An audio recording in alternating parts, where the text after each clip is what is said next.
Hello everyone. In today's session, we will discuss the concept of kinetics of elimination. देखिए बच्चों, kinetics of elimination के अंदर कई topic हैं, तो कई बार बच्चे को अगर लेंदी क्वेश्चन आता है तो वो कंफ्यूज होकर रह जाता है कि काइनेटिक ऑफ एलिमिनेशन में लिखना क्या है। तो सबसे पहले इस चीज को कवर करेंगे कि काइनेटिक्स ऑफ एलिमिनेशन में कौन कौन से पॉइंट्स आते हैं, राइट। तो काइनेटिक्स ऑफ एलिमिनेशन सबसे पहले हमारा टॉपिक हो गया, ये आपका क्लियर है। इसके अंदर कौन से टॉपिक है, देखिए सबसे पहला आपका आएगा एलिमिनेशन। तो एलिमिनेशन का आपका डेफिनेशन पूछ सकता है, फॉर्मूला पूछ सकता है। आपका काइनेटिक्स ऑफ एलिमिनेशन में हम पढ़ते हैं क्लियरेंस, दोनों को डिफरेंशिएट करके पढ़ते हैं ताकि what is elimination and what is clearance. Steady state क्या होती है, रेट एलिमिनेशन में स्टडी स्टेट क्या है, या काइनेटिक्स ऑफ एलिमिनेशन में हम स्टडी स्टेट किस चीज को बोलते हैं। हाफ लाइफ की डेफिनेशन को पूछा जाता है, हाफ लाइफ की अंडरस्टैंडिंग होना चाहिए काइनेटिक्स ऑफ एलिमिनेशन अगर आप पढ़ रहे हैं। ऑर्डर ऑफ काइनेटिक्स का आपको पता होना चाहिए। Order of kinetics means zero order kinetics and first order kinetics, and what are the differences in between these two kinetics, part of kinetics of elimination. And the last, two dose strategy. The two dose strategy is also a part of kinetics of elimination, inside which we will study the maintenance dose and the lethal dose, right? So here, starting from the elimination, तो देखिए order of kinetics and two dose strategy we will cover in a separate session ताकि ये lecture आपका लेंदी ना हो, right. तो इसको यहां से हम रिमूव कर देते हैं। अब आज हम कवर करेंगे इतने टॉपिक को, हमारा elimination, clearance, steady state and half life. सबसे पहले बच्चों देखिए एलिमिनेशन क्या है। एलिमिनेशन, ये हम एलिमिनेशन ड्रग के रेफरेंस में बात कर रहे हैं। तो इरिवर्सिबल, आपको पॉइंट्स याद रखने हैं। Irreversible removal of the drug from the body means, आपने एलिमिनेशन को क्या बोला, irreversible removal of the drug from the, कहां से बोल रहे हो आप, फ्रॉम द बॉडी।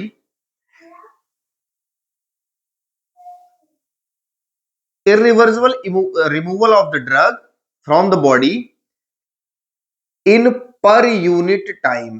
पर यूनिट टाइम, पर यूनिट टाइम मतलब कितने टाइम में उस ड्रग का कितना क्या अमाउंट। सबसे इंपॉर्टेंट चीज है कि आप एलिमिनेशन में अमाउंट पे फोकस करते हो। देखिए बच्चों, जब कभी हम अमाउंट की बात करें ड्रग की, कि ड्रग का कितना अमाउंट बॉडी से एलिमिनेट हो गया पर यूनिट टाइम, तो अमाउंट पर यूनिट टाइम हम क्या बोल रहे हैं कि amount of the drug irreversibly removed from the body in per unit time is called elimination. तो elimination में amount को आप per unit time से रिलेट कर रहे हो, तो नो डाउट है अगर आप इसकी यूनिट देखोगे तो अमाउंट को आप डिनोट करोगे, सपोज करो मिलीग्राम या ग्राम में। तो लाइक हमने अमाउंट को क्या किया, मिलीग्राम, एंड पर unit time means like ours, या जो भी आपको रखना है। तो इसकी यूनिट क्या होगी, मिलीग्राम पर आवर। तो ये इसकी क्या हो गई, यूनिट हो गई। तो एलिमिनेशन में आपको इतना याद रखना है, एलिमिनेशन में हम irreversible removal of the drug की बात करते हैं, फ्रॉम द बॉडी से बात करते हैं, एंड यहां पे अमाउंट पर यूनिट टाइम में जितना रिमूव्ड हुआ बॉडी से इरिवर्सिबली, उसको हम बोलते हैं एलिमिनेशन। तो इसकी यूनिट क्या होती है, अमाउंट पर unit time means milligram per hour. तो ये आपका क्या है, एलिमिनेशन। अब देखिए बच्चों, अब हम क्लियरेंस को देखते हैं। तो बहुत अच्छा है कि अच्छा होगा कि आप क्लियरेंस को हमेशा एलिमिनेशन से मिक्स करके पढ़ें। कैसे, देखिए एलिमिनेशन में आपने सेम बात की कि बॉडी से पर यूनिट टाइम पे इरिवर्सिबली ड्रग कितनी रिमूव हो रही है, उसका कितना अमाउंट रिमूव हो रहा है।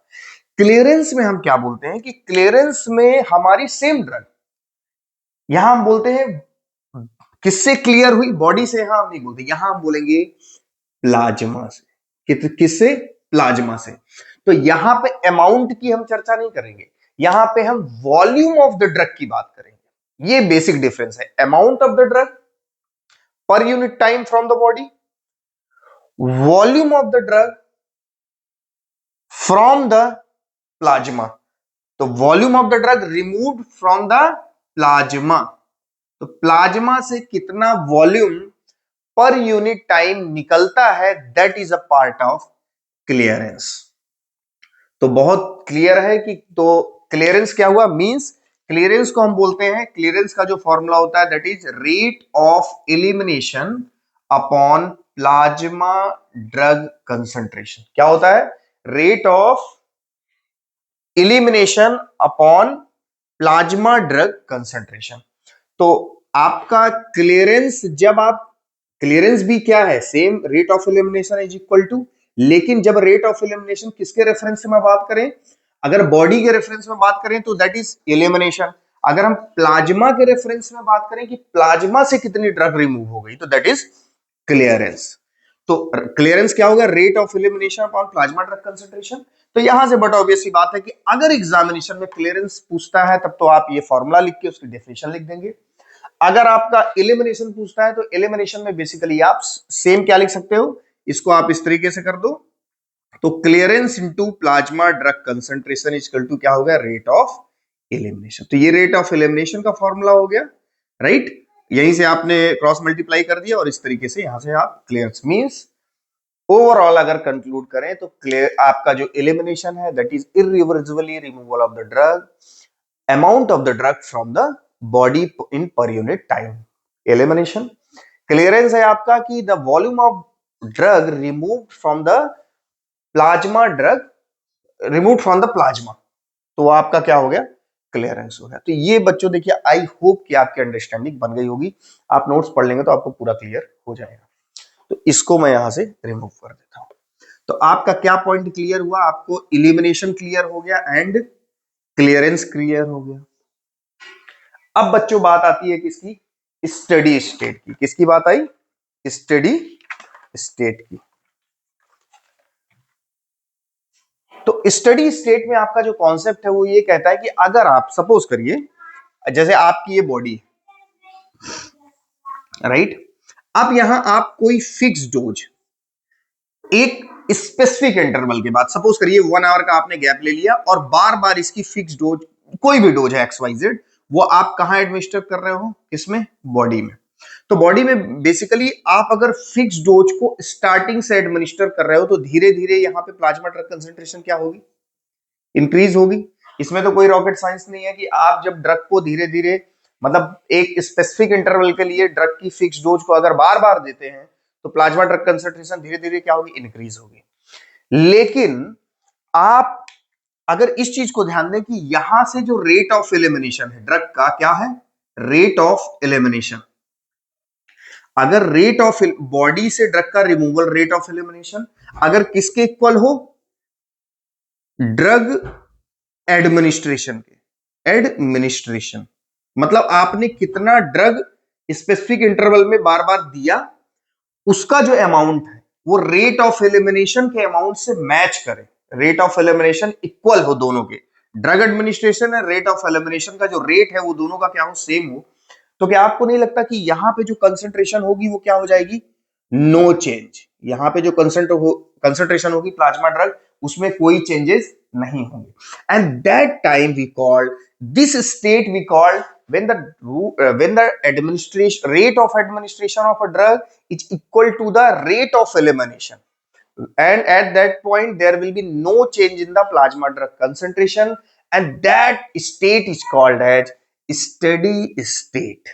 हम उसको क्या बोलते हैं, स्टडी स्टेट। तो आपके 2 मार्क्स में ये क्वेश्चन पूछे जाते हैं। तो यहां पे हमने क्या बात कर ली, स्टडी स्टेट की बात कर ली, ये आपका क्लियर हो गया। सेकंड हम बात करते हैं लास्ट, हाफ लाइफ। तो हाफ लाइफ में बेसिकली हम देखते हैं कि हाफ लाइफ में किसी ड्रग का, राइट, किसी ड्रग का किसी प्लाज्मा में, मतलब कोई मतलब किसी प्लाज्मा, क्या बॉडी में आपके ब्लड प्लाज्मा है, तो उस प्लाज्मा में उस ड्रग का, जैसे मान लीजिए कोई आपने 100 mg लिया, तो उस ड्रग का मतलब कितनी देर में, कितने समय में 100 mg किस में कन्वर्ट हो जाए, 50 mg में, और ये चीज कहां हो, प्लाज्मा में। मतलब ड्रग अपने इनिशियल अमाउंट का 50%, भाई 100 का 50% 50 हो गया, अगर यहां मैं 25 mg लेता तो मैं यहां 12.5 mg लेता, तो ये तो क्लियर है। तो कोई ड्रग अपने इनिशियल अमाउंट का 50% मेटाबोलाइज हो जाए, तो जितने टाइम में मेटाबोलाइज होती है that time is called half life. मतलब अपने ड्रग के इनिशियल कंसंट्रेशन का 50% रिमेनिंग हो, कहां पे, ब्लड प्लाज्मा में, उसको हम बोलते हैं, उस टाइम को बोलते हैं half life. Half life actually में कैसा पैरामीटर होता है, ये आपको रखना होगा, सेकेंडरी फार्माकोकाइनेटिक पैरामीटर होता है। ये कैसा पैरामीटर होता है, सेकेंडरी फार्माकोकाइनेटिक पैरामीटर। और सेकेंडरी फार्माकोकाइनेटिक पैरामीटर होता है, यही वजह होता है कि जो ये हाफ लाइफ होता है दो चीजों पे डिपेंड करता है। हाफ लाइफ का फॉर्मूला आपको एग्जामिनेशन में पूछा जाएगा, आपको लिखना भी होगा कि T half is equal to 0.693 into volume of distribution upon clearance. इसीलिए इसको सेकेंडरी फार्माकोकाइनेटिक पैरामीटर बोलते हैं, क्योंकि ये volume of distribution and clearance पे डिपेंड करता है। बच्चों यहां पे एक इंपॉर्टेंट पॉइंट है, अगर आपको समझ में आए, क्योंकि आपका बेसिक एक स्टार्ट हो रहा है फोर्थ सेमेस्टर का। देखिए, अगर किसी ड्रग की हाफ लाइफ बहुत कम होगी, कम होने का मतलब आपने क्या समझा कि वो हाफ लाइफ बहुत कम है, मतलब कम मतलब शॉर्ट, मतलब वो जो ड्यूरेशन है जिसमें 50% रिड्यूस हो रही वो बहुत छोटा है। छोटा मतलब जल्दी होना, मतलब अपना 50% में वो जल्दी से डिग्रेड हो जाएगी, मेटाबोलाइज हो जाएगी। तो कोई ड्रग अगर जल्दी से हाफ लाइफ उसकी बहुत शॉर्ट है, तो आपको लगता नहीं कि उसकी जो डोजिंग इंटरवल होगा, डोजिंग इंटरवल वो बहुत क्या होगा, फ्रिक्वेंट होगा एंड शॉर्ट होगा। मतलब कम टाइम पे आपको बार बार ड्रग का एडमिनिस्ट्रेशन करना पड़ेगा तब, जबकि किसी ड्रग का टी हाफ शॉर्ट हो। लेकिन वहीं पे अगर किसी ड्रग का टी हाफ लॉन्ग है, तो टी हाफ लॉन्ग है, इट मींस उसका डोजिंग इंटरवल आपको लॉन्ग रखना पड़ेगा, क्योंकि वो ड्रग 50% अपने मेटाबोलाइज होने में उसको टाइम लगेगा, ज्यादा लगेगा। इट मींस ब्लड प्लाज्मा में वो ज्यादा देर तक ड्रग रहने वाली है। तो ये कॉन्सेप्ट है किसका, हाफ लाइफ का। तो देखिए, आपके अंडरस्टैंडिंग काइनेटिक्स ऑफ एलिमिनेशन में elimination, clearance, steady state and half life को लेके बन गई। नेक्स्ट सेशन में हम डिस्कस करेंगे बेसिकली आपका टू डोज स्ट्रेटजी को लेके, जिसमें हम maintenance dose and loading dose की बात करेंगे।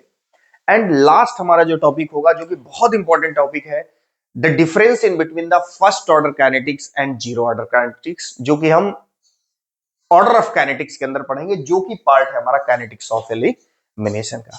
So this is all about. अगर आपको कंटेंट समझ में आता है तो आप अपने फ्रेंड्स के साथ शेयर करें, और ज्यादा से ज्यादा फ्रेंड्स के साथ शेयर करें, यही कहूंगा, और चैनल को सब्सक्राइब करें। Thank you.